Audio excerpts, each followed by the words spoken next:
विश्व में फैली महामारी कोरोना वायरस के चलते पूरे देश को लॉकडाउन किया गया है और लॉकडाउन के चलते जो देश की अर्थव्यवस्था थी अपनी पटरी से उतर गई। लेकिन उसको व्यवस्थित करने के लिए मोदी जी द्वारा 20 लाख करोड़ का आर्थिक पैकेज जो है देश के अर्थव्यवस्था को सुधारने के लिए पटरी पर लाने के लिए दिया गया है। इसी के चलते शहरी विधायक प्रमोदवीर जी हमारे साथ हैं, उनसे जानना चाहेंगे कि इस आर्थिक पैकेज से किस तरह से देश में आर्थिक व्यवस्था को सुधार पाएंगे हम लोग। तो उनसे जानना चाहेंगे, इसी बात पर आज विज साहब के पास आए हैं हम। तो विज साहब आपसे जानना चाहेंगे, ये जो मोदी जी ने आर्थिक पैकेज जो दिया है देश को, किस तरीके से इसमें आप बता पाएंगे कि कैसे इस चीज़ को उठा पाएंगे, आर्थिक व्यवस्था को सुधार पाएंगे। पहले तो मैं उम्मीद करता हूं कि आप और त्यागी जी और आपकी पूरी टीम जो पूरी अच्छे तरह से स्वस्थ हैं और आपके घर परिवार में भी सब इस कोरोना महामारी में सब स्वस्थ होंगे। माननीय प्रधानमंत्री नरेंद्र मोदी जी ने एक कोरोना महामारी के चलते हुए जो व्यापारियों को, उद्योगपतियों को जो बहुत बड़ी प्रॉब्लम्स आई हुई हैं, उसको ध्यान में रखते एक बहुत बड़ी घोषणा की है। और ये घोषणा है लगभग 20 लाख करोड़ रुपए की उद्योग को जीवित करने के लिए, भारत को आत्मनिर्भर बनाने के लिए। और ये जो योजना है, इससे एक बार इंडस्ट्री में जान फूट जाएगी, इंडस्ट्री खड़ी हो जाएगी। सभी लोग बहुत परेशान हैं कोरोना महामारी के अंदर, हम सब जानते हैं, सभी वर्ग परेशान हैं। सभी के, चाहे दुकानदार हैं, चाहे व्यापारी है, चाहे प्रोफेशनल है, सभी को अपनी अपनी समस्याएं आई हुई हैं। लेकिन हमारे प्रधानमंत्री माननीय नरेंद्र मोदी जी का ध्यान हर वर्ग की तरफ है। एक एक करके वो सबका चिंतन करते हुए उसका समाधान भी दे रहे हैं। और ये जो 20 लाख करोड़ का पैकेज है, इसमें सबसे पहले तो प्रधानमंत्री गरीब कल्याण योजना में जो 1,70,000 करोड़ के लगभग पैसा उन्होंने किसानों के लिए, मनरेगा में जो काम करते हैं लगभग 13 करोड़ लोग काम करते हैं, उनके लिए चिन्हित किया है। राशन के लिए, गरीबों के राशन के लिए ये बहुत बड़ी योजना है, इसके लिए उनका बहुत बहुत धन्यवाद है। उसके बाद सबसे बड़ी एक समस्या थी उद्योगों की, क्योंकि उद्योग जो है वो रोजगार बहुत देते हैं। हमारे यहाँ किसान हमारा अन्नदाता है और जो उद्योग हैं वो रोजगार दाता है। उसी के मद्देनज़र जब ये माननीय प्रधानमंत्री जी ने पैकेज दिया है, तो उद्योग ने राहत की सांस महसूस की है। हम औद्योगिक नगरी में, पानीपत में, और यहाँ के उद्योगपति सभी हमारे साथी भाई चिंतित थे सब लोग। तो जैसी ये घोषणा हुई तो सभी को लगा कि अब समाधान की तरफ और भारत निर्माण की तरफ हम आगे बढ़ेंगे। सबसे बड़ी घोषणा तो ये है कि जिन लोगों की बैंकों में लिमिट्स हैं, क्योंकि सबकी पेमेंटें फंस गई, लोगों को बहुत परेशानी है, तो उन्होंने सबकी लिमिट बढ़ाने के लिए अनकंडीशनल कोई कोलेटरल नहीं देना है, और जिनकी जो लिमिट है 20% की अनाउंसमेंट की उन्होंने घोषणा की है, जो उद्योगपतियों को बहुत बड़ी राहत लाएगी। इसके साथ ही साथ एक बहुत बड़ी और घोषणा हुई जिसका 1-2 साल से हमें इंतजार था, वो था MSME में कौन कौन से उद्योग आएंगे। पहले जो मीडियम उद्योग है उनको एक प्रॉब्लम थी, 10 करोड़ तक की मशीनरी के उद्योग जो थे वो 10 करोड़ से ऊपर के वो लार्ज में चले जाते थे। लेकिन अभी इस घोषणा के अंतर्गत जो 20 करोड़ तक की मशीनरी के उद्योग हैं वो भी मीडियम रहेंगे, और 100 करोड़ की सेल अगर है तो मीडियम रहेंगे। इससे बहुत बड़ी राहत मिलने जा रही है उद्योगों को। माननीय प्रधानमंत्री ने लेबर का बहुत ध्यान रखा है, उनके PF ESI का बहुत ध्यान किया गया है। निश्चित तौर पे सरकार ने ये पैकेज देकर पूरे भारतवर्ष के उद्योग को खड़ा किया है। मैं इसके लिए अपने प्रधानमंत्री माननीय नरेंद्र मोदी जी का बहुत बहुत धन्यवाद करता हूँ। मैं पानीपत के उद्योग की तरफ से धन्यवाद करता हूँ, पानीपत की जनता की तरफ से धन्यवाद करता हूँ कि ऐसा पैकेज उन्होंने दिया है। जी साहब, से एक बात और जानना चाहेंगे, जैसा कि मोदी जी ने इशारा किया है लॉकडाउन 4 भी जारी रहेगा, तो उसमें जो उद्योग हैं वो भी चालू किए जाएंगे, लेकिन उनमें कार्य किस तरीके से किया जाएगा? देखिए, अभी भी उद्योग तकरीबन चालू हो चुके हैं, एक SOP के फॉलो करते हुए, सोशल डिस्टेंसिंग मेंटेन करते हुए, फैक्ट्रियों को सैनिटाइज करते हुए, कर्मचारियों के लिए सैनिटाइज़र का इस्तेमाल करते हुए, बार बार साबुन से हाथ धोने की व्यवस्था करते हुए, इन सब चीज़ों का उद्योग ध्यान रख भी रहा है, क्योंकि औद्योगिक भी चिंतित है, पूरा नगर चिंतित है, कर्मचारी भी चिंतित हैं कि कोई इस महामारी की लपेट में ना आ जाए। इसीलिए सभी फैक्ट्रियों वाले पूर्ण ध्यान रख रहे हैं, मैं आपको यकीन दिलाता हूँ। और इसके साथ ही साथ अब 17 तारीख को जब लॉकडाउन 4 घोषित होगा, उसकी कंडीशंस तो तब माननीय प्रधानमंत्री जी तभी बताएंगे, या स्टेट गवर्नमेंट उसके नए बाइलाज जो भी आएंगे। मैं एक बार निश्चित तौर पे कहना चाहता हूँ कि जो भी हमें नियम बताए जाएंगे हम उसका पूरी तरह से पालन करेंगे, उद्योग को जीवित रखेंगे, कोई कर्मचारी बीमार ना इसकी कोशिश करेंगे। कोरोना से अभी तक कोई इलाज तो है नहीं इसका इलाज ये कि आप इसका बचाव करिए, और बचाव तभी होगा जो माननीय प्रधानमंत्री ने सुझाया था, सोशल डिस्टेंसिंग, हाथ धोना बार बार, अपने मुंह पे मास्क लगाना, दूर रहना डिस्टेंस करते हुए। तो इन सब का पालन करते हुए हम लोग इससे बच सकते हैं। और मेरी जनता से भी यही प्रार्थना है कि जो जो नियम दिए गए हैं उनका पूर्ण रूप से पालन करें, अपने कर्मचारियों का भी ध्यान रखें, अपने आप का भी ख्याल रखें, अपने परिवार का भी ख्याल रखें, और सबको भगवान इस महामारी से बचा के रखें। हमारे साथ शहरी विधायक प्रमोद विज जी, जिन्होंने बखूबी बताया कि प्रधानमंत्री नरेंद्र मोदी जी ने जो आर्थिक पैकेज दिया है अपने देश के लिए, उससे हमारे जो उद्योग हैं उनको काफ़ी राहत महसूस होगी, और हमारे जो उद्योगपति हैं वो अपने काम को पुनः पटरी पर ला सकेंगे। अभी रमन जी आपने आखिर में प्रवासी भाइयों का पूछा, तो मैं एक निवेदन करना चाहता हूँ उनसे आपके माध्यम से। सरकार ने सुविधा बनाई है, जो जाना चाहते हैं उनको भेज रहे हैं। घर जाने का मन होता है कई बार, कोई बात नहीं, लेकिन मैं इन सब प्रवासी भाइयों से एक प्रार्थना करना चाहता हूँ कि पानीपत उद्योग की अब रीढ़ की जान है। पानीपत की रीढ़ की हड्डी हमारा जो है यहाँ काम करने वाला कर्मचारी है, मजदूर भाई है, और फैक्ट्रियाँ उनकी देखभाल कर रही हैं। मैं उनसे प्रार्थना करता हूँ विश्वास रखें, यहाँ पर किसी चीज़ की कमी नहीं है, उद्योगपति सबको पूरा पैसा दे रहे हैं, हमें उनकी ज़रूरत है। एक देखा देखी वो अपने अपने गांव को मत जाए, थोड़ा सा अपने आप को सेटल करें। यहाँ किसी चीज़ की कमी नहीं है, कोई दुविधा आएगी तो हम सब लोग बैठे हुए हैं देखभाल करने के लिए। मेरी आपके माध्यम से उससे प्रार्थना है कि अपने जाने के विचार को एक बार फिर सोचें। पानीपत में रहेंगे, पानीपत की तरक्की के वो हिस्सेदार हैं, हमारे वो रीढ़ की हड्डी हैं, वो यहाँ रहेंगे, हमारे उद्योग भी चलेंगे और उनके परिवार की परवरिश भी होगी। दोनों बातें हैं, और 2 पैसे बचा के अपने घर भी भेज सकते हैं। मेरी प्रार्थना है सभी मजदूर भाइयों से कि आप कृपया करके इस बात को अपने आप पे विश्वास रखिए, मनोहर सरकार पे विश्वास रखिए। आपको यहाँ पर किसी चीज़ की कमी नहीं है, आप यहीं रहें। धन्यवाद बहुत बहुत।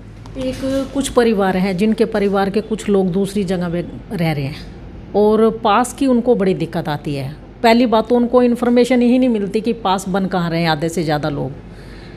मान लो किसी से परामर्श लेते हैं तो वो लोग कहते हैं जी मेरे को 1000-2000 दे दो, मैं तेरा पास बनवा देता हूँ। ये बड़ी परेशानी आ रही है। तो कोई ऐसा, मतलब आपको तो पता है सारा कि ये पास कहाँ से बन रहे हैं, उसके बारे में बताइए ताकि लोगों को डायरेक्ट अपना पास लेने में दिक्कत ना हो। रमा जी, ऐसा है कि अगर आपके संज्ञान में आए कि कोई पास बनवाने के पैसे ले रहा है जी, तो कृपया करके उस आदमी को हमें मिलवा दीजिए, तुरंत एक्शन होगा। ऐसा नहीं है जी, मैं नहीं समझता समाज में इस कदर कोई नीचता आ रही होगी, लेकिन अगर ऐसा तो आप मिलवाइए आदमी से। पास बनाने के लिए सरकार ने बहुत उत्तम साधन बनाए हैं। जिसको भी पास चाहिए वो सरल हरियाणा .gov.in पर जाए, वहाँ अपने आप को रजिस्टर्ड करे। वहाँ आपको रीज़न देना पड़ेगा कि आप किस लिए आपको पास चाहिए, और आपका अगर वैलिड रीज़न होगा तो आपको तुरंत पास आपके मोबाइल में ही आ जाएगा। आपको पास लेने के लिए जाने की ज़रूरत नहीं है, आपको नेट पे ही अप्लाई करना है और आपको अपने मोबाइल में ही पास मिल जाएगा। ऐसी सुविधा सरकार ने बनाई हुई है। मतलब उसके लिए कहीं हार्ड कॉपी लेने की ज़रूरत नहीं है। नहीं, मोबाइल में आपके कहीं भी हार्ड कॉपी लेने की ज़रूरत नहीं है। तो ये सुविधा बहुत अच्छे तरीके से बनाई गई है और लोग इसका पूरा इस्तेमाल कर रहे हैं। एक विशा प्रधानमंत्री जी ने कहा था कि लोकल, अपना जो लोकल सामान है उसको इस्तेमाल करें। उन्होंने लोकल को वोकल बनाने का भी एक परामर्श दिया है जनता को, तो उसके बारे में क्या कहेंगे? बहुत सुंदर है। ये आत्मनिर्भर की तरफ बात है।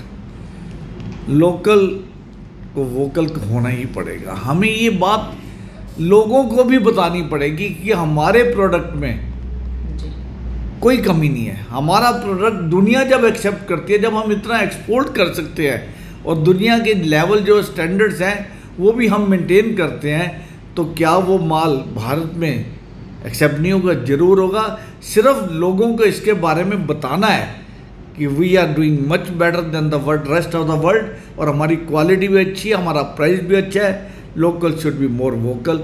मैं इससे पूर्ण सहमत हूँ और एक बहुत अच्छा स्लोगन माननीय प्रधानमंत्री ने दिया है, and we will follow that. मैं आपको यकीन के साथ कह सकता हूँ, मुझे लगता है कि स्मार्टफोन कभी हमें अच्छा नहीं मिल रहा कोई जो इंडिया में नहीं है। Otherwise I am not going two by anything made outside India. अपना रहने में, खाने में, पीने में, अपने व्यवहार में, अपने पहनने में, अपने जो भी हम इस्तेमाल करते हैं, मैं निश्चित तौर पे स्वदेशी की तरफ बढ़ रहा हूँ। ये सब एक समस्या और भी है। अभी आपने बोला कि प्रधानमंत्री जी ने हर वर्ग का ध्यान रखा है, चाहे वो मध्यम वर्ग है, हाई वर्ग है या लोअर वर्ग है। एक मध्यम वर्ग की एक समस्या है कि जो स्कूलों की फ़ीस, लॉकडाउन के चलते काम सभी के बंद हैं, स्कूलों की फ़ीस है, बिजली के बिल्स हैं, उनको लेके बड़े परेशान हैं वो लोग। उसके बारे में बताओ। ऐसा है रमा जी कि अभी थोड़ी देर पहले मेरी डीओ साहब से बात हुई है, रमेश जी से, और उन्होंने ये कंफर्म किया है कि स्कूलों में अगर वो फीस मांग रहे हैं, आपको सिर्फ ट्यूशन फ़ी देनी है, इसके अलावा आपको और कोई भी चार्जेस अभी नहीं देने हैं। मेरी जनता को मैं कहना चाहता हूँ, अगर आपको किसी तरह की प्रॉब्लम आती है, ट्यूशन फ़ी वो मांगें और आप दें, ये मैं चाहता हूँ। लेकिन अगर इसके अलावा और कोई चार्जेस की बात अभी की जा रही है, तो आप मुझे कभी भी मेरे टेलीफोन नंबर 9812069982, आप कभी भी मुझे इस फ़ोन नंबर पे कांटेक्ट कर सकते हैं जो इसको सुन रहे हैं। मैं फ़ोन नंबर एक बार फिर रिपीट कर रहा हूँ, 9812069982।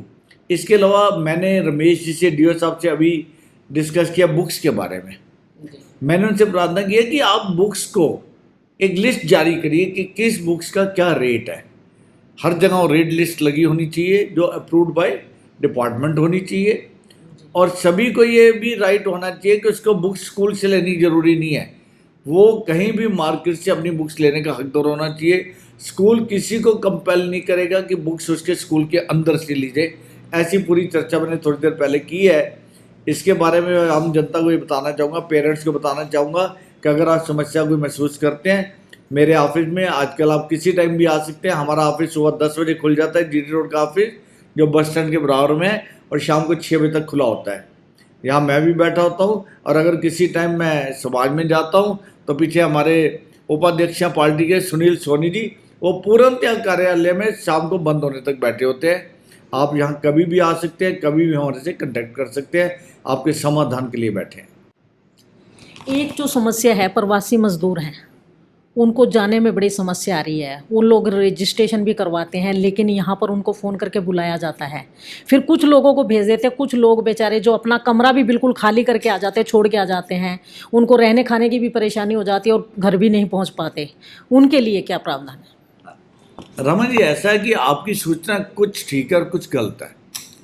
सरकार ने बहुत अच्छा प्रोसीजर से, सिस्टम से बना के पूरे हरियाणा की रजिस्ट्रेशन करवाई है कि जो प्रवासी कारीगर यहाँ से जाना चाहते हैं या बाहर से आना भी चाहते हैं, रजिस्ट्रेशन दोनों की है। और इसका जो भार दिया गया है, इसका हमको देखने की जिम्मेवारी जो दी गई है, वो हमारे करनाल के सांसद भाई संजय भाटिया जी को और ओएसडी भाई अजय गौड़ जी को दी गई है। और बहुत उत्तम तरीके से सॉफ्टवेयर डेवलप करके सभी लोग उसमें रजिस्टर्ड हो रहे हैं। पानीपत से भी 1 लाख के लगभग मजदूरों ने अपने आप को रजिस्टर उसमें कराया है। उनको भेजने की योजना पे लगातार हमारी नज़र है, उनको भेजा जा रहा है बारी बारी करके। आज भी यहाँ से काफ़ी बसें, आज एक ट्रेन भी गई है, वो सोनीपत से आई थी लेकिन वाया पानीपत उसको भेजा गया है।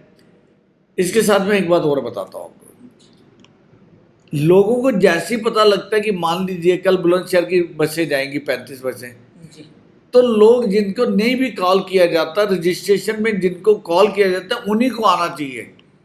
जो डिपार्चर स्थान है वहाँ पे उन्हीं लोगों को आना चाहिए। पर लोग क्या करते हैं, जल्दबाजी में कोशिश करते हैं, सभी लोग पहुंच जाते हैं जो रजिस्टर कराया। ऐसा जनता के मैं सब आपके माध्यम से सभी कारीगरों को, सभी प्रवासी भाइयों को ये प्रार्थना करना चाहता हूँ कि जिसको मोबाइल पे सूचना मिले कृपया वही आए। बाकी लोग जा ही नहीं पाएंगे, वो तब जाएंगे जब उनका नंबर आएगा। व्यवस्था में बारी बारी से सबको भेजा जाएगा, वो चिंता ना करें। सरकार इस बात का चिंतन करिए कि जितनी जल्दी उनकी रिक्वेस्ट मानी जाए और लोगों को यहाँ से जाने की सुविधा प्रदान की जाए, लेकिन इकट्ठे होकर बगैर नंबर के कृपया करके वो जीटी रोड पे मत आए।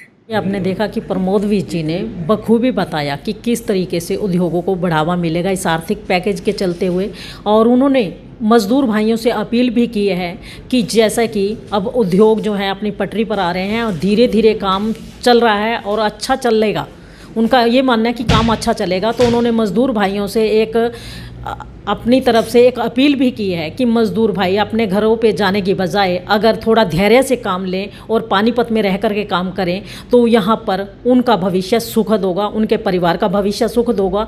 और क्योंकि ये ऐसा अगर मजदूर ऐसा करते हैं, यहाँ पर रहते हैं, तो इससे हमारे उद्योगों को भी बढ़ावा मिलेगा। क्योंकि विज साहब ने जैसा अभी कहा कि मजदूर जो हैं उद्योग की रीढ़ की हड्डी हैं, तो हम भी इंडिया की दहाड़ के माध्यम से लोगों से यही अपील करेंगे कि प्रवासी जो मजदूर हैं वो यहाँ से पलायन ना करें, यहीं पर रह कर के अपना काम धंधा करें और अपने परिवार का और अपने काम का बराबर बैलेंस रख के, ताकि उनकी ज़िंदगी आसानी से चल सके। इंडिया की दहाड़ के लिए रमा देवी, पानीपत।